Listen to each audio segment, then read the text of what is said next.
Up for some through the day, and it stays on the rather mild side. Bye-bye.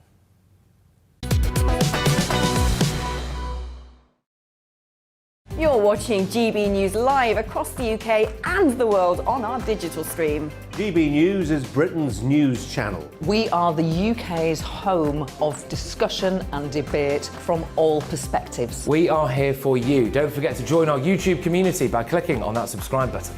And if you want the GB News app, you can click and catch up on programmes anytime. We love to hear from you, so email us. gbviews@gbnews.uk. Thanks for being part of the GB News family. My name is Andrew Doyle. Join me every Sunday evening at 7 p.m. for Free Speech Nation. This is a show where we address current affairs and news stories of the week with the help of two wonderful comedian panellists. I brought in comics because I want to give it a lighter edge, and also they work for less. See you there.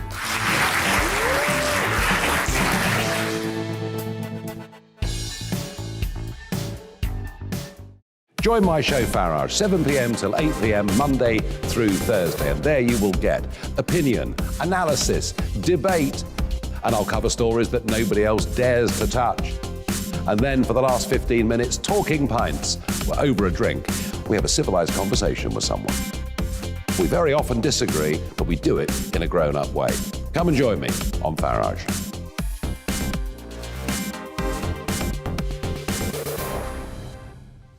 I'm Colin Brazier.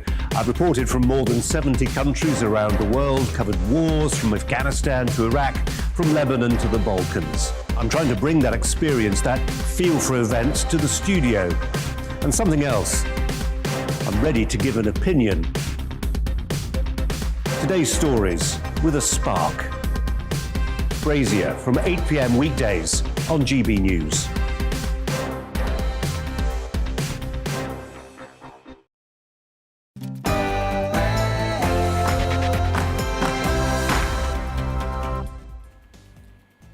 Hello and welcome to the briefing with me, Isabel Oakeshott. Lots coming up on the show today, including no jab, no job for care staff. Is it logical? Plus, do we really need more local councillors? I'll speak to the UK's most famous council clerk, Jackie Weaver, about that. And we'll get the latest from the last day of COP26 summit. Yep, it's nearly over. But first, it's the news.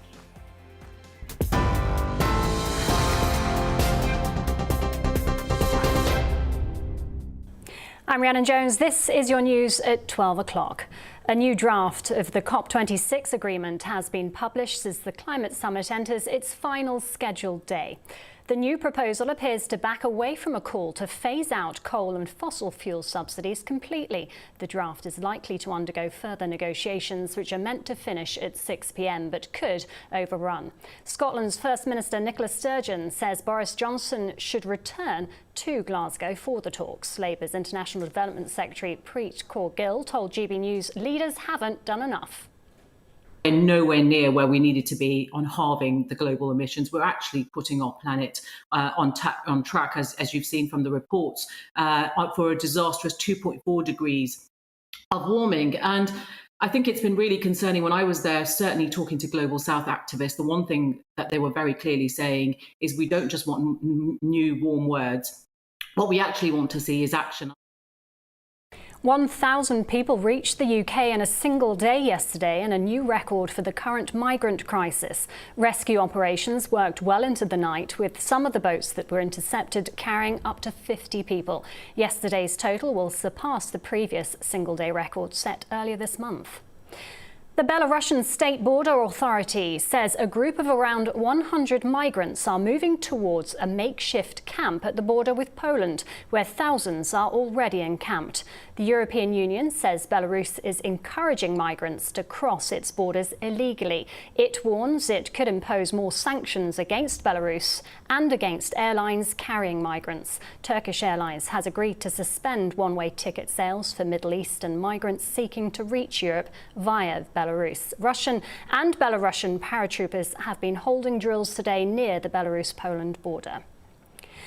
Tory MP Sir Roger Gale says it's plain wrong for MPs to claim expenses on their rent while owning homes in London. 14 MPs, including former Attorney General Sir Geoffrey Cox, are reportedly earning money as landlords in London while also renting homes with taxpayers' cash. A loophole in the parliamentary expenses scheme allows them to do this. Paul Goodman, former MP and editor of the Conservative Home, told GB News this practice was murky. If you're living in one place and working in another, can you claim? It seems to me reasonable that you can. Can you rent out somewhere and claim for somewhere else? That seems to me to be much murkier.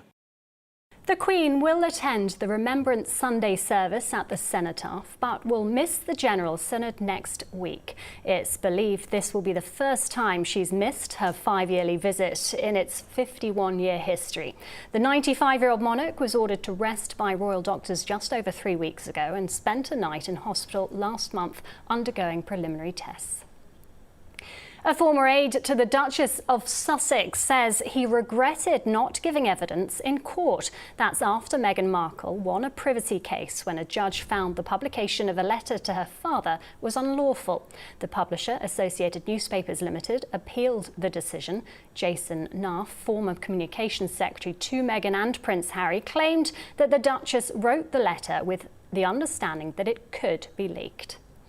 Julian Assange has been given permission to marry his partner Stella Morris at Belmarsh Prison. The WikiLeaks founder has been held there since 2019 while the US continues an attempt to extradite him. The couple met while Assange was living in the Ecuadorian embassy. They have 2 children together. They had taken legal action against the prison governor and Justice Secretary Dominic Raab, accusing them of preventing the wedding from going ahead. England's Ellis Genge has become the latest player to test positive for COVID-19. A Rugby Football Union statement said he received the result this morning and immediately went into isolation. He's been ruled out of tomorrow's clash with Australia. And former England midfielder Ron Flowers has died at the age of 87. He was a member of the 1966 World Cup winning squad. A statement from his former club Wolves described him as a giant on the pitch and a gentleman off it. Flowers was awarded an MBE in the 2021 New Year Honours List. And an Antarctic penguin has been rescued after being found 3,000 kilometres from home on a beach in New Zealand. The Adelie penguin was spotted by locals looking underweight and a bit dehydrated on the southeastern coastline. The bird has since been fed and released back into the wild. I'll have the latest headlines for you in half an hour. Now it's back to the briefing with Isabel Oakeshott.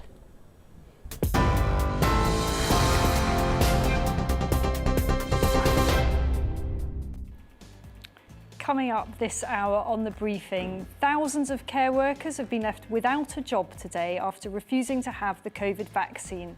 Yesterday was the government's deadline for care staff to get the jab, but many care homes are already short of staff. Is the policy logical? Plus, I'm not sure who really would want to be a politician right now, but a report out today is calling for even more local politicians to help people take back control of their communities. I'll be speaking to Jackie Weaver, remember her, the most famous council clerk in the UK, after she'd become a social media sensation. We'll be talking about that. And for today's instalment of The Cause, we'll be talking to the taxi drivers who provide free rides for veterans heading to remembrance services. And as always, give me your political briefing. Send in your views and opinions by emailing gbviews@gbnews.uk or tweet me at GBNews.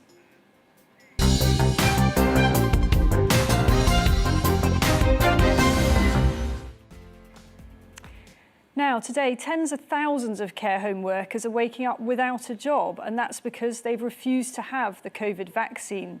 The government has made it compulsory for people who look after elderly people or other vulnerable patients to have the jab, and yesterday was the deadline. Now, it's too early to know exactly how many people walked out of their jobs or were fired rather than be forced to have a medical intervention that they didn't feel they need or want. We think it could be as many as 57,000, which is, of course, a huge chunk of the workforce. And what we do know is that the care home sector can't afford to lose even a few hundred good workers at this point, never mind many times that figure. A lot of care homes were already desperately short-staffed. And it isn't just care homes that are affected by this new jab mandate, it's the NHS too. The deadline for compulsory jabs for NHS staff is in April, essentially because the government thought that if they brought in that deadline now, the NHS would struggle through the winter. I asked care home workers and NHS staff who feel strongly about this issue to get in touch with me at GB News, and some of the emails I received were heartbreaking. Like the one from a trainee nurse who worked on an intensive care ward at the height of the pandemic and cared for dozens of seriously ill and dying patients. She had a bad reaction to the first jab, so understandably is nervous about getting another and doesn't want it, and the NHS is going to lose her. And then there was a midwife who works 50-hour weeks, and she did so all through the pandemic. She did not take a single day off. She cared for 2 mothers who very sadly died of COVID before meeting their babies. And now she's looking for a new career because she doesn't want the jab.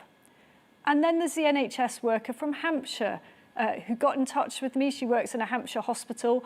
That hospital has refused to let staff who haven't had the vaccine. They've refused to let them care for patients since way back in July. And now, surprise, surprise, that hospital is suffering from critical staff shortages. Funny that. And that lady is also leaving her job. Now, of course, some people do support the policy. They argue, as the government does, that people in caring roles should put patients first. My own view is that it's madness. The NHS has a serious workforce crisis already, and we know that the vaccines don't, unfortunately, stop transmission. So where exactly is the logic? With me now to talk about what's been happening in care homes is Daniel Tollett, who until this week was a team leader at a care home for vulnerable adults. Thank you for coming on the show, Daniel. Tell us what's happened to you this week.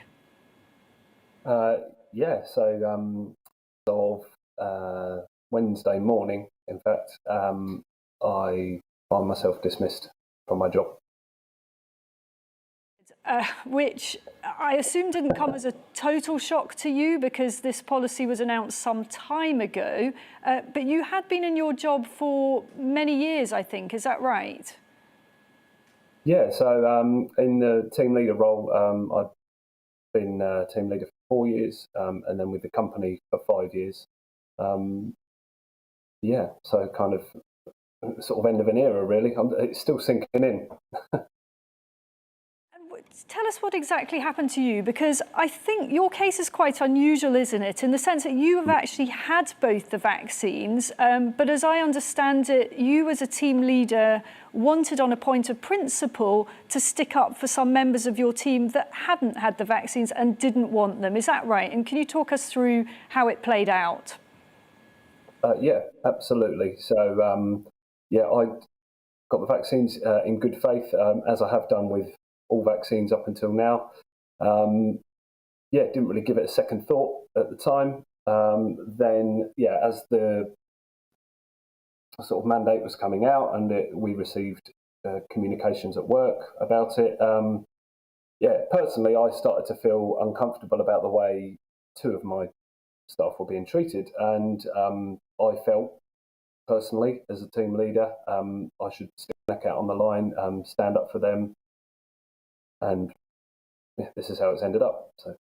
As of this week, you work on a small team. I assume that the other 2 people that didn't want the jab have also lost their jobs. So the care home where you worked is very substantially short-staffed and is going to have to plug that gap somehow. How would that actually impact on the vulnerable patients and clients that you used to work for? You've hit the nail on the head. It's sort of an immediate shortage of staff, just like that. The guys that I've worked with, they benefit greatly from having, familiar faces, familiar staff. We know them, they know us. It's really hard to put into words, but you just get that rapport with them, and it's been cut off. Basically, it's just been cut off like that, yeah, now I've been told, and my other staff, that we can't go back. Well, obviously we can't because we have no jobs. Yeah. And what do you say to people who? I'm still trying to process it. What do you say to people who argue that if you're working in a role with vulnerable people, that protecting their health must come first? That's obviously what the government argues. Yeah, I agree with that principle. I believe that can be done, or has been done generally, without being vaccinated.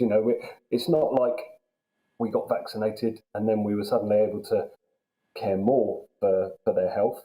We're already aware of how to care for our service users and look after their best interests and look after their health. Ensuring that they go to regular GP appointments, regular medication reviews, any outstanding hospital appointments. That, to me anyway, other people might not share that view, but that, that is looking after their health.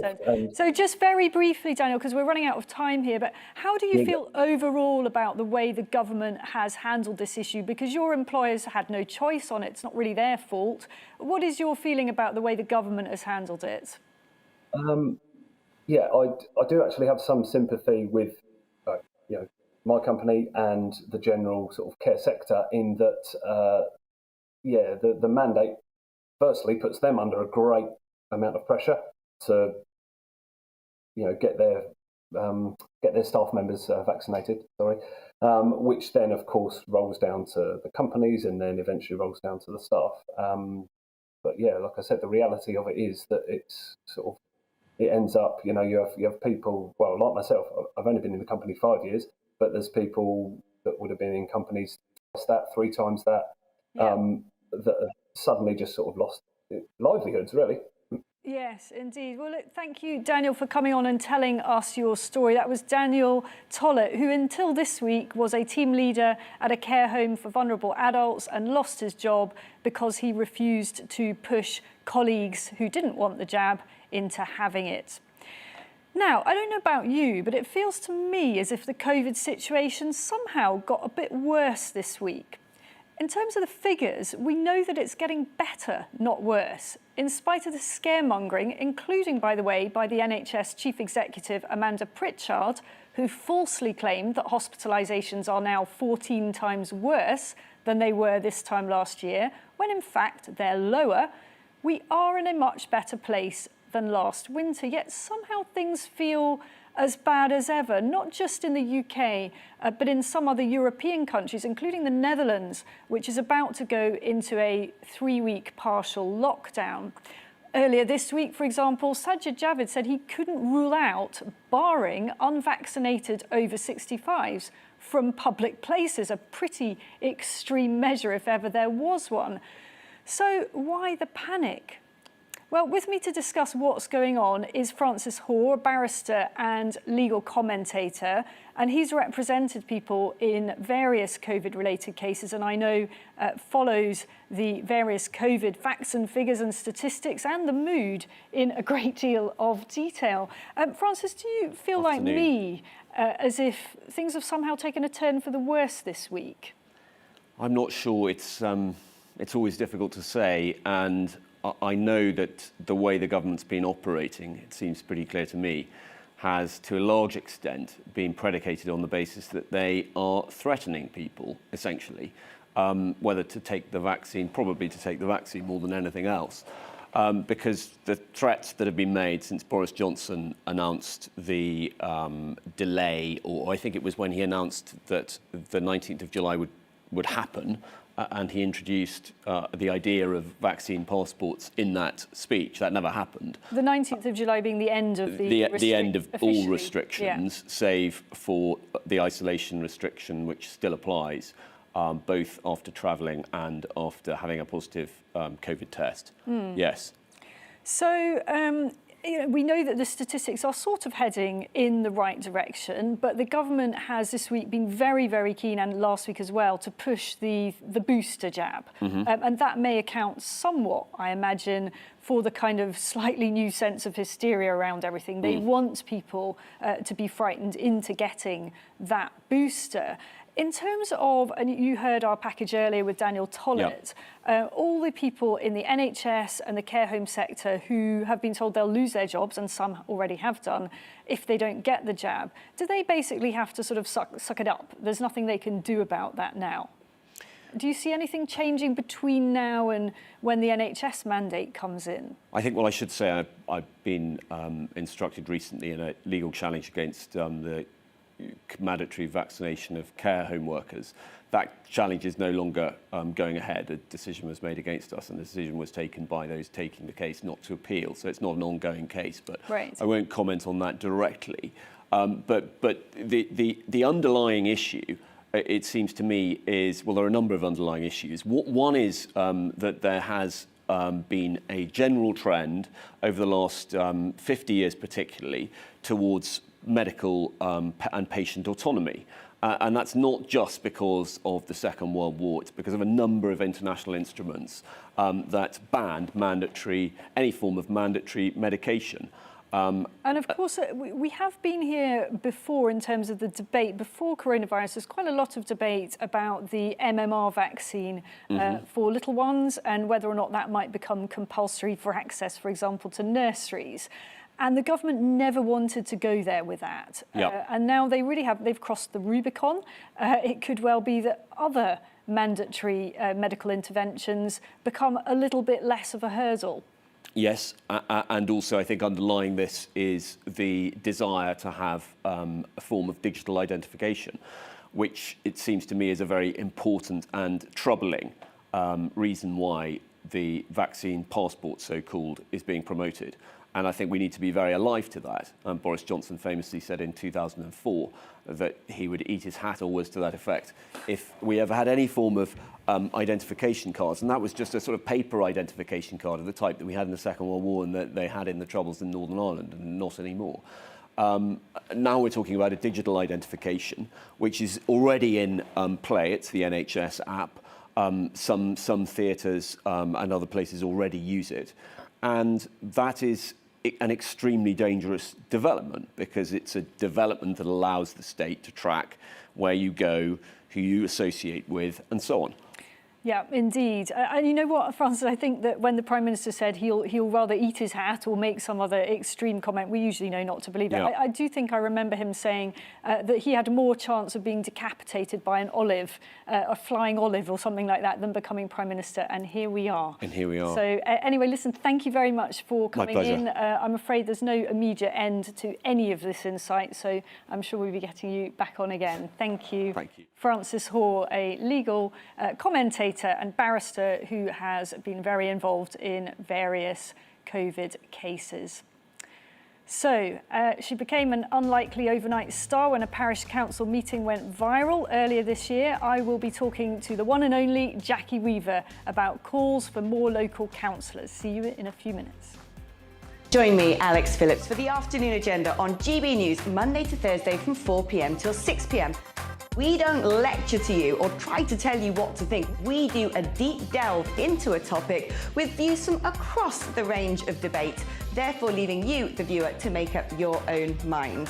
Join me, Alex Phillips, for the afternoon agenda on GB News, 4 till 6, Monday to Thursday.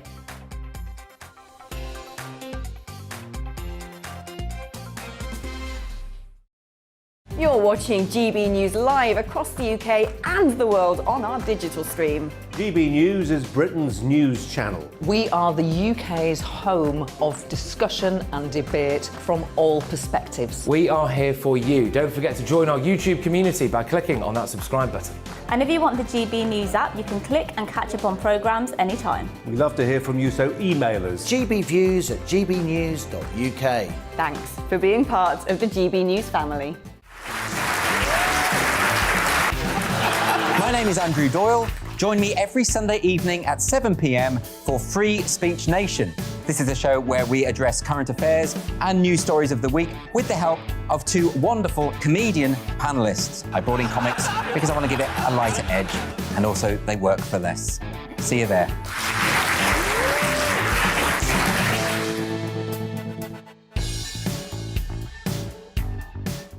Join my show Farage, 7 p.m. till 8 p.m. Monday through Thursday, and there you will get opinion, analysis, debate, and I'll cover stories that nobody else dares to touch. And then for the last 15 minutes, talking pints. We're over a drink. We have a civilised conversation with someone. We very often disagree, but we do it in a grown-up way. Come and join me on Farage.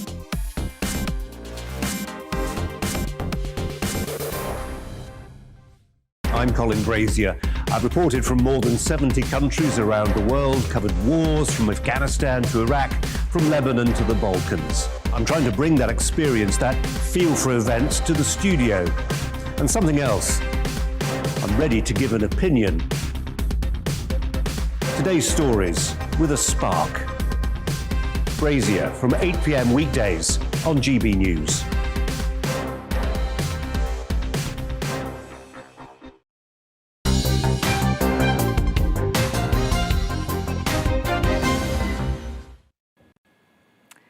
Well, who would want to be a politician right now? You're always getting a kicking for something or other. You don't just get verbal abuse, but also, as we've seen tragically, it can be a physically dangerous job. And however hard you work, you really rarely get thanks for it. All the same, a report out today is calling for more local politicians, saying every neighbourhood should have a town or parish council. Apparently, it could help people take back control of their own communities, a phrase we've probably all heard rather a lot.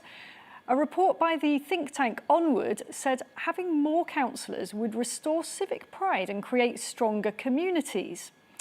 Well, with me to explain why we might have a case for having more politicians and not less, and who actually would want to do the job, are Will Tanner, director of the think tank Onward, and the infamous Jackie Weaver. And she was a former stand-in clerk of Handforth Parish Council who became an overnight media sensation after a bust-up with other councillors went viral. This meeting has not been called according to the law. The law has been broken. It has been properly Will you please let the chairman Mrs. Weaver, please. speak? If you disrupt this meeting, I will have to remove you from it. You can't. It's only the chairman who can remove people from a meeting. You have no authority here, Jackie Weaver. No authority at all. She's just kicked him out. No, she's kicked him out. Don't. She's kicked him out. Don't. This is a meeting called by two councillors. Illegally? They now elect a chairman. No, they can't because the vice chair's here. I take charge. Read the standing orders. Read them and understand them.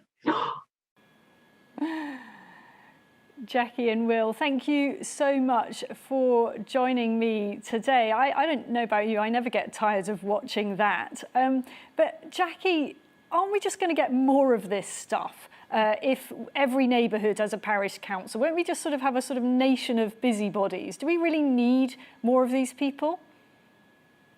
Do we need more of these people? Definitely.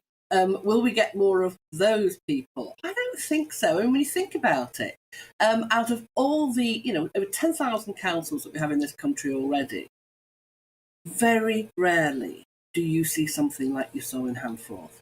So when you think about all those council meetings all over the country, and there are very few examples of really bad behaviour. But do they ever achieve very much? I mean, I think for most people, as outsiders, they won't really know what goes on in parish council meetings, but they imagine that it's about pretty trivial stuff. That said, whether you have a decent bin on your street or other issues about traffic and, I don't know, road safety may come up, these are actually important to people's everyday lives. What sort of thing is discussed and what is achieved in the meetings, or is it really just a sort of power play of the sort that we just witnessed? I mean, I think even in your introduction there, I can see that, actually the problem we face is people have so little knowledge of local government. So that when we talk about local government, very often we automatically go to what you just said there about the bins and the potholes, for example. But actually what we're talking about are, I guess you'd call them hyper-local parish councils, because they are the level under that, what we call the grassroots level. And they're not involved with bins and they're not involved with potholes, although those clearly are important things for local residents. But they are more involved with supporting local initiatives like play areas, like making sure they've got a village hall, like having good access to footpaths, like making sure that any representation on planning applications is made to the borough council.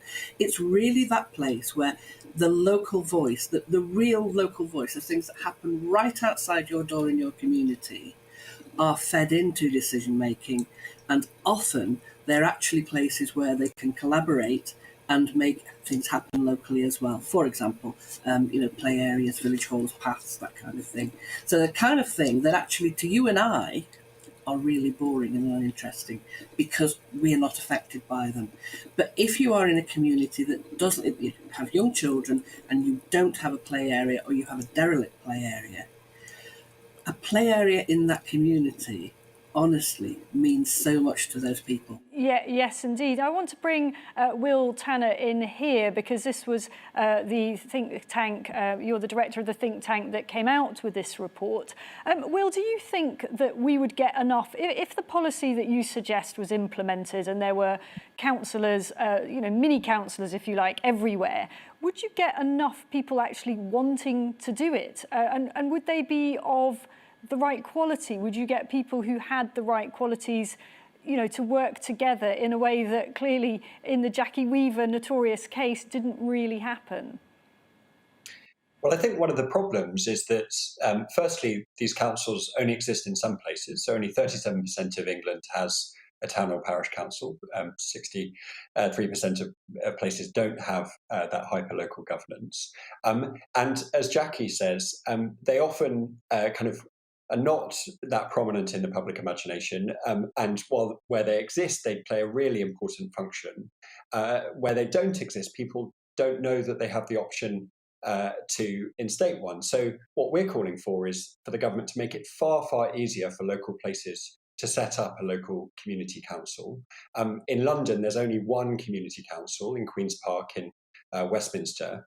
Since that was created, they've done amazing things. They brought forward a neighbourhood plan only last month that was voted for by 90% of residents who voted in that referendum. And that proposes to do brilliant things with play parks, as Jackie says, with local planning issues, bringing forth green space for the local community. This is communities taking back control, to use that phrase, and we need to be giving that opportunity to more places, and particularly in the Red Wall that the government's trying to level up, which has around half the level of local parish and town councils than the rest of England, about 21% of those places. You found, looking at your report, you found huge variations, didn't you, in this type of representation? I was struck by some figures in the report. I think Ringway in Manchester has one councillor for every 10 parishioners, which I almost thought was a mistake. I was misreading that there, compared to one councillor for every 3,700 parishioners in Sutton Coldfield. Ringway seems to be a sort of seething mass of these mini politicians. Why is it that some places are a hotbed of this stuff and others aren't? Well, so those statistics are just demonstrating the breadth of size in parish and town councils. Some are very large, like Sutton Coldfield. Some are very, very small, with Ringway. The point is that communities have the option to create these councils for themselves and to represent small areas or large areas. If you look at the variation between parts of London, though, and places like Ringway, the variation is enormous. So I live in Tower Hamlets. I don't have a town and parish council, and I am one of probably about 12 or 13,000 residents for every borough councillor that represents my area.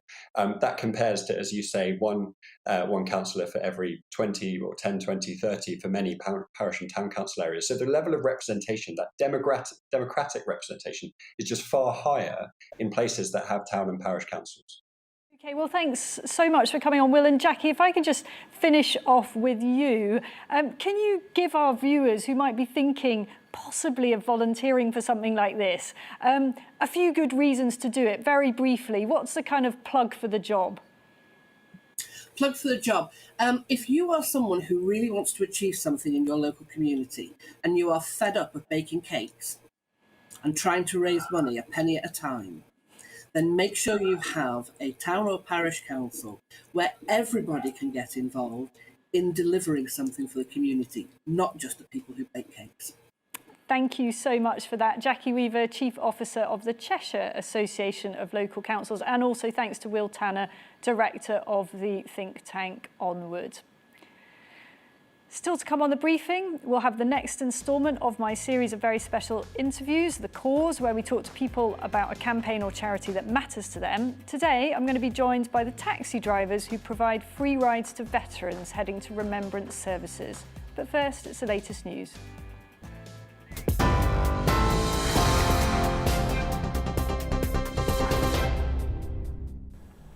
I'm Rhiannon Jones. Here are your latest headlines. David Henderson, the businessman convicted of organising the flight that crashed and killed Emiliano Sala, has been sentenced to 18 months in prison. The plane crashed into the English Channel in 2019, killing the striker and pilot. David Henderson's lawyer said his legal team will consider an appeal against his conviction. A new draft of the COP26 agreement has been published as the climate summit is on its final scheduled day. The new proposal appears to back away from a call to phase out coal and fossil fuel subsidies completely. The draft is likely to undergo further negotiation. 1,000 people reached the UK in a single day yesterday, and a new record for the current migrant crisis. Rescue operations worked well into the night, with some boats carrying up to 50 people. Yesterday's total surpasses the previous single-day record set earlier this month. Russia has sent paratroopers to Belarus in a show of support for its ally amid tensions over an influx of migrants at the border with Poland. The European Union says Belarus is encouraging thousands of migrants to cross its borders illegally. It warns it could impose more sanctions against Belarus and against airlines carrying migrants. England's Ellis Genge has become the latest player to test positive for COVID-19. A Rugby Football Union statement said he received the result this morning and immediately went into isolation. He's been ruled out of tomorrow's clash with Australia. Former England midfielder Ron Flowers, who was a member of the 1966 World Cup winning squad, has died at the age of 87. A statement from his former club Wolves described him as a giant on the pitch and a gentleman off it. Flowers was awarded an MBE in the 2021 New Year Honours List. I'll be back with a full update at the top of the hour. See you then.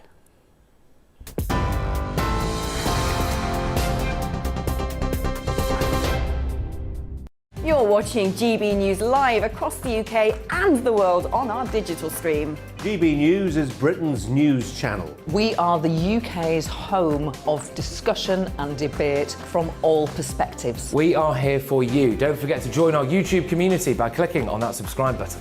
And if you want the GB News app, you can click and catch up on programmes anytime. We love to hear from you, so email us. gbviews@gbnews.uk. Thanks for being part of the GB News family. My name is Andrew Doyle. Join me every Sunday evening at 7 p.m. for Free Speech Nation. This is a show where we address current affairs and news stories of the week with the help of two wonderful comedian panellists. I brought in comics because I want to give it a lighter edge, and also they work for less. See you there.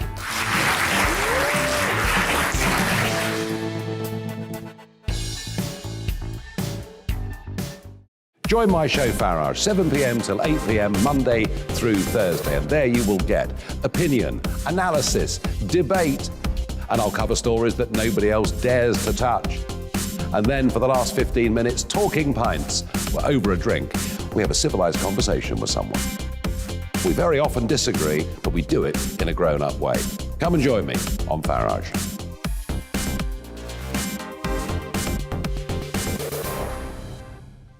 I'm Colin Brazier.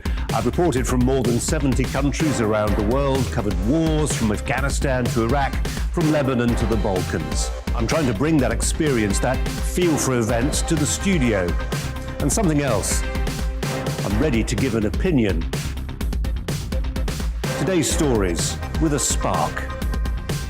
Brazier from 8 p.m. weekdays on GB News.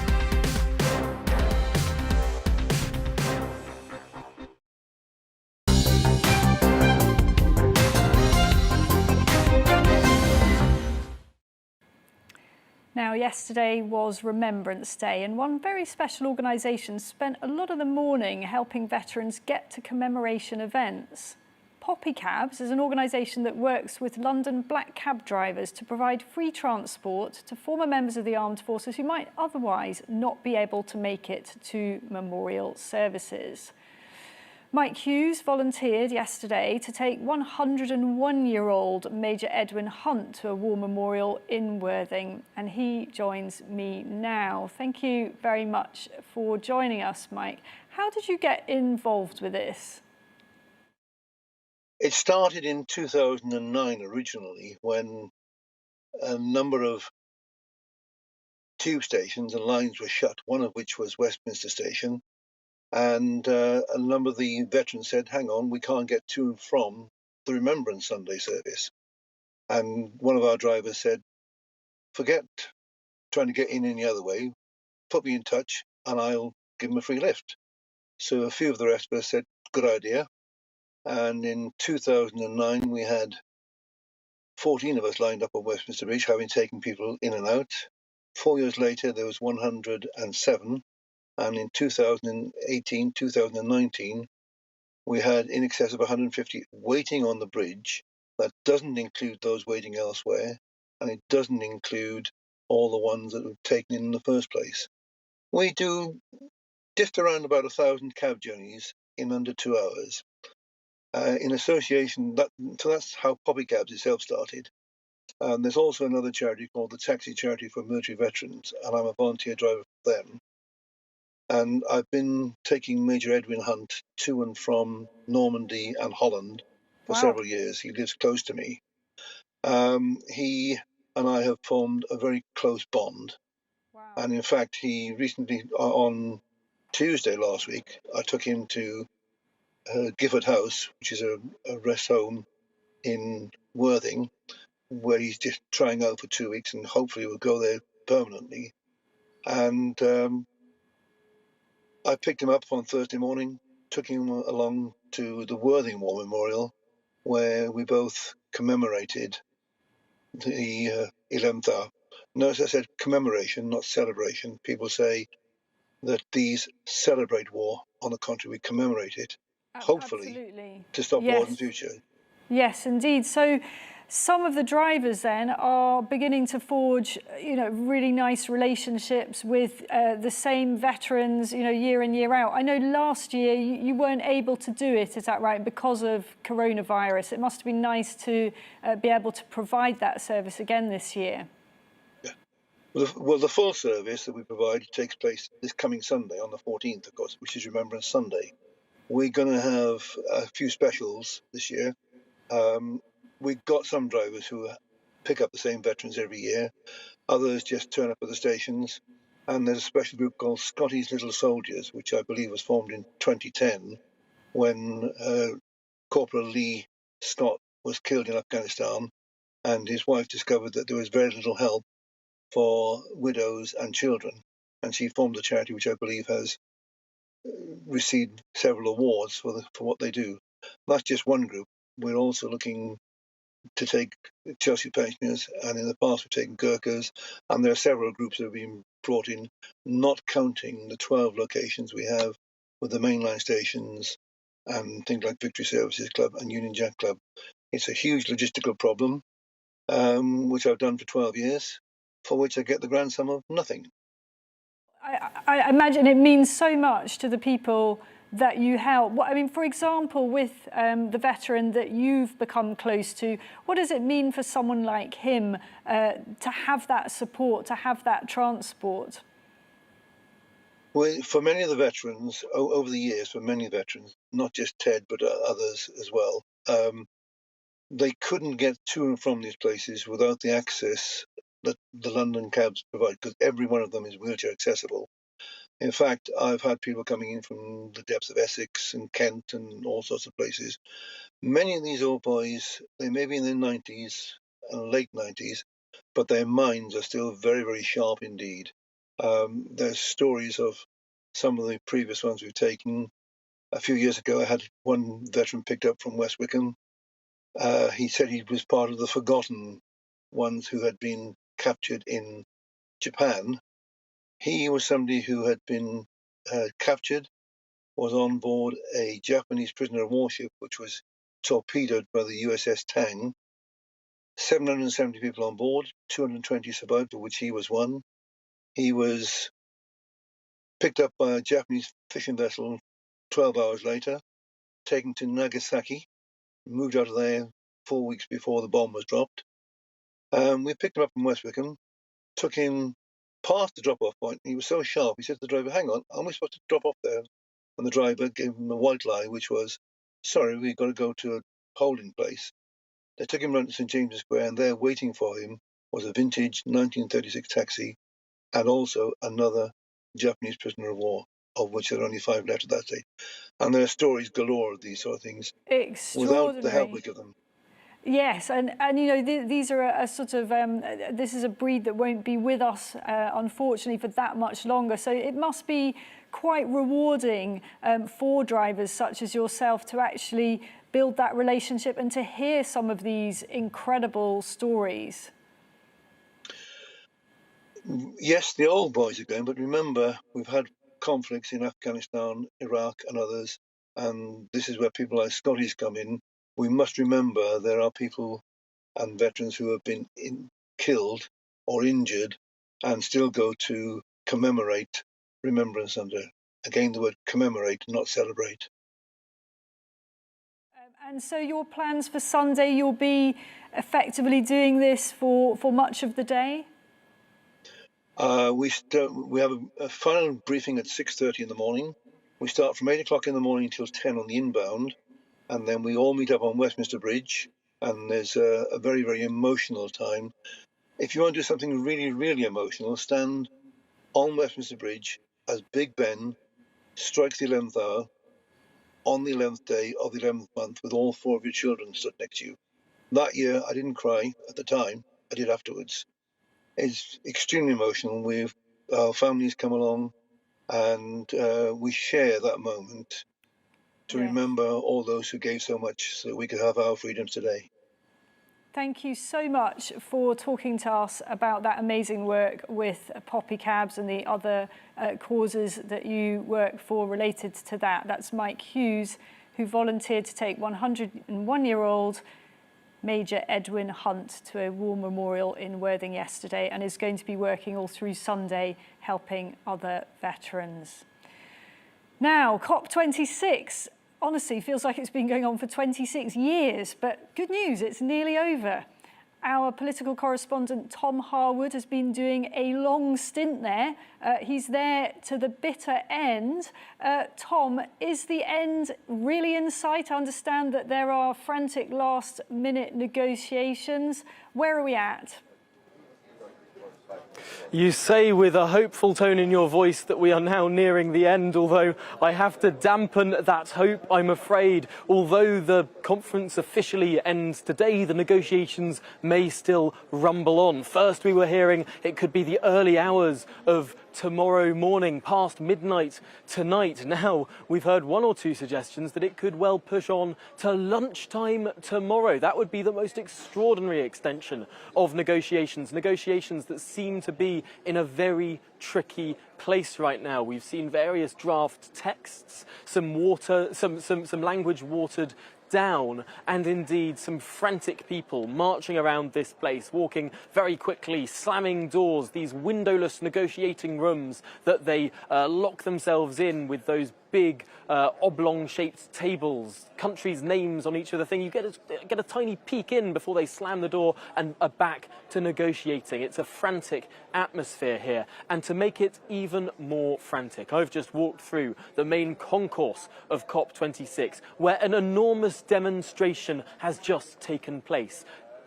Delegates with accreditation have been storming and chanting through the centre of COP26, marching and chanting that what is going on simply isn't enough.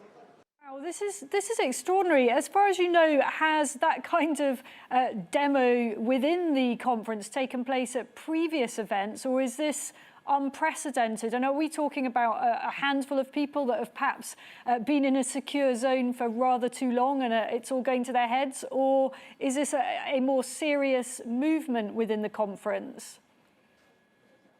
Isabel, we're talking about literally hundreds of people shouting at the top of their lungs. I've just come from where they were all being rushed out, but do you know what? Security was overwhelmed by the number of people there, marching and chanting. These were serious delegates of all ages, many of them with a bit of a mixed message. I had a chance to chat to one or two of them, some of them calling for literally trillions of dollars a year to be spent on developing countries, far beyond the target of $100 billion a year. Some of them in that melee were campaigning against nuclear power, which to me was quite extraordinary. Others are campaigning against what they call carbon markets, this idea that you can offset your CO2 emissions, campaigning in effect against net zero and in favour of zero. These were the most extreme activists within COP26, all of them accredited, all of them within the secure zone, clearly on the last day throwing caution to the winds, not minding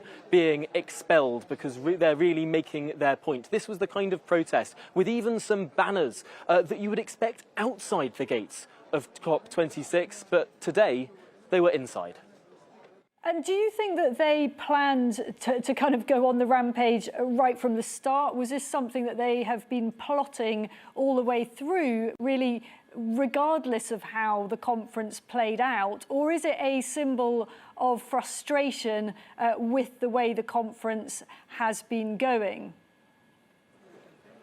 Now, this is just my sense of it, but I assume that there were some people there who had homemade banners they'd clearly brought before they arrived here in Glasgow. I get the impression that some of these people were always going to protest, no matter what the result. I mean, even if those lofty ambitions of halving CO2 emissions by the end of this decade, of eliminating them by 2050, those UN goals, those Paris ambitions that are meant to be sort of filled out and coloured in here in Glasgow, even if those were reached, I get the impression some of these protesters would still not be happy. As I say, these were some of the most extreme activists who were marching through. However, it did feel slightly bigger than that, and I wonder if some of the noises around the way that negotiations have been going over the last 3 days, that watered down language, as I was mentioning, the Prime Minister feeling the need to hurtle back up on a train to try and chivvy on these negotiations, the idea that potentially not everything that was set out to be achieved may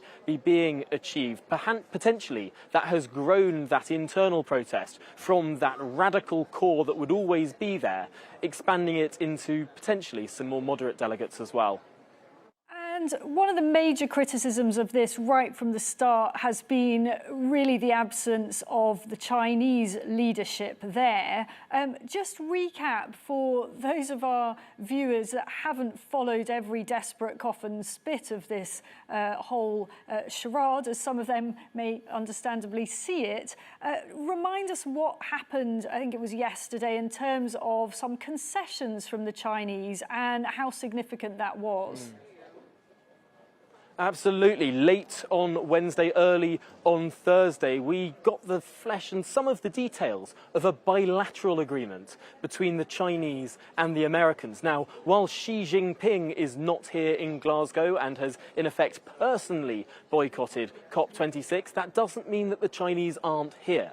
And their senior climate negotiating team and delegates from China are here. And they've been meeting in secret with the Americans, clearly over the last couple of weeks, and late on Wednesday came to this agreement, a bilateral agreement to limit CO2 between the two largest polluters of this planet, America and China. Now, of course, America is a country that is more developed, that CO2 emissions have actually been falling over the last decade, mainly because of their expansion of shale gas, of fracking. That expansion under Obama actually allowed, despite America withdrawing from the Paris Agreement. Under President Trump, America's CO2 emissions were falling in line with the Paris Agreement anyway. It turns out that some market solutions may well have been helping them along there. A bit of an irony, but no, clearly China's emissions are rising and rising fast. In the last 10 years alone, China has emitted more CO2 than the UK has done in our entire history since the Industrial Revolution, over the last 250 years.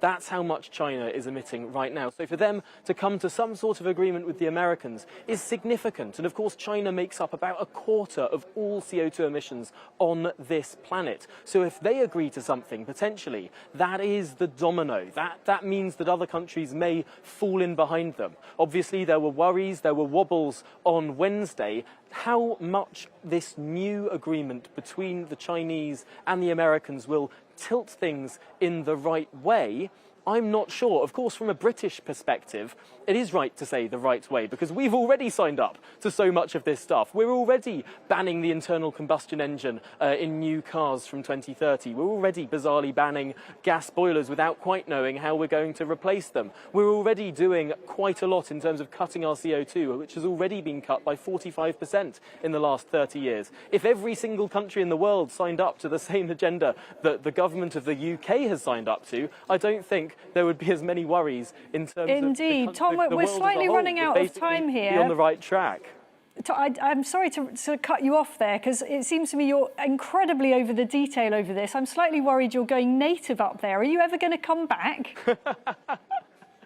I am. Do you know what? Much to the horror of many people here, I'm actually flying back. It turns out it's quite a convenient way to get, and looking at the way that people travelled up in the first place, the travel chaos, it seems the sensible way to go. I think so. Given the misery that many people had trying to get up there by train at the beginning of the things, that sounds very, very wise to me.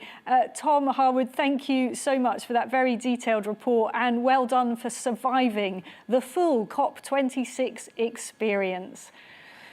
Well, you've been watching The Briefing with me, Isabel Oakeshott. The show is back every weekday from 12 p.m. And up next, it's On the Money with Liam Halligan. But for now, I'll leave you with your weather forecast. Hello. A lot of cloud out there through the day today, and we've got some spells of rain through the rest of Friday. Pretty windy for many of us as well, and that's all down to a deep area of low pressure that we've got across the UK. You can see that anchored up towards the northwest of Scotland. Tightly packed isobars mean some pretty strong winds and a few weather fronts out there, which will bring us the rain as we go through the rest of the day today. Let's take a look at the picture then through this afternoon. You can see a spell of rain across many northern and western areas. This will be heavy at times, accompanied with those strong winds. Not as much rain further south, but a lot of cloud in the sky. Bits and pieces of rain coming and going. One or two brighter breaks at times, but pretty gusty. Those winds will be quite breezy across many areas, particularly around some of our western coasts, but mild, highs of 15 degrees.